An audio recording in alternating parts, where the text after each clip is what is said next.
నిమ్మకాయ కాదు 10 రూపాయలు ఉందని చెప్పిండు. పోయి నేను 10 రూపాయలు నిమ్మకాయ తీసుకొని వస్తాను.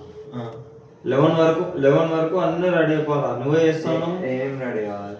పులిహోర ఒక్కటి రెడీ చేసి చాలు నాకు. నేను అదే లంచ్ నాకు పులిహోర లంచ్. ఇక్కడ తిని కూడా సరే నేను తినిపోతా. ఇక్కడ తిని నేను 8కే లేపుతా. మీ ఇష్టం మళ్ళీ లేచినా లేపా నాకు తెలియదు. 8కి నువ్వు లేవలేదు అనుకో. ఏ టైంకి లేపుతావు?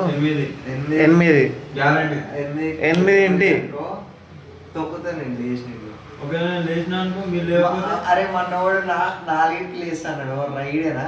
నేను లేపితే వాడలే రైడ్. సరే ఒక మాట రా, నేను 8కి లేస్తారా? ఒకవేళ లేకపోతే నేను ఏం చేయాలి? నీళ్ళు పోయాలి. నీళ్ళు పోస్తా. లేకపోతే 8కి నువ్వు లేచి మాట్లాడాలి. సరే ఒకవేళ అరే నాతో చెట్టు పెట్టుకోకండి. నేను మొన్ననే కట్టినా. మొన్ననే లేవాలి తాగడం. ఏ టైం కుదిరాలి? 12 అవుతుందా? నాకు 5 గంటల నిద్ర 6 గంటల నిద్ర సాగు బహుత్ అయిపోతుంది తెలుసా. మరి మొన్న 4కి లేస్తారు ఛాలెంజ్ గంట ఎందుకు లేవాలి? మొన్న 4కి లేచినా అలారం లేదు. ఏదో ఒక అలారం ఎందుకు రా? నిన్ను లేపినా కదా. నువ్వు లేచిన అతను మాట్లాడినావు కదరా. గుర్తుపెట్టుకోరా. అరే ఇప్పుడు గుర్తుపెట్టు. మీ ఇంటికి రా. మీ ఇంటికి లేవాలి. 9 వరకు నేను పోయి తీసుకొని వస్తా. 10 వరకు పులిహోర అయిపోవాలి. 10:30 తినేయాలి. 11 లోపు నేను ఆడుండా.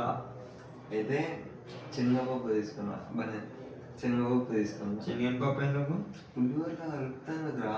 పల్లీలు కావాలి, శనగపప్పు కావాలి, అవి మిరపకాయలు పచ్చిమిరపకాయలు తీసుకొని వస్తా.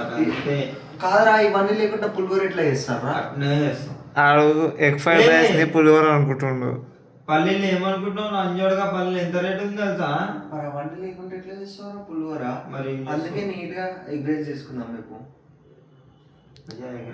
టమాటా రైస్ అన్న చేసుకుందాం. చలో టమాటా ఉంది, టమాటా రైస్ ఏదో ఒకటి వేసుకుందాం. టమాటా ఉల్లిగడ్డ వేసుకుందాం. అరే బయటకు వస్తే కొడుతు ఇప్పుడు.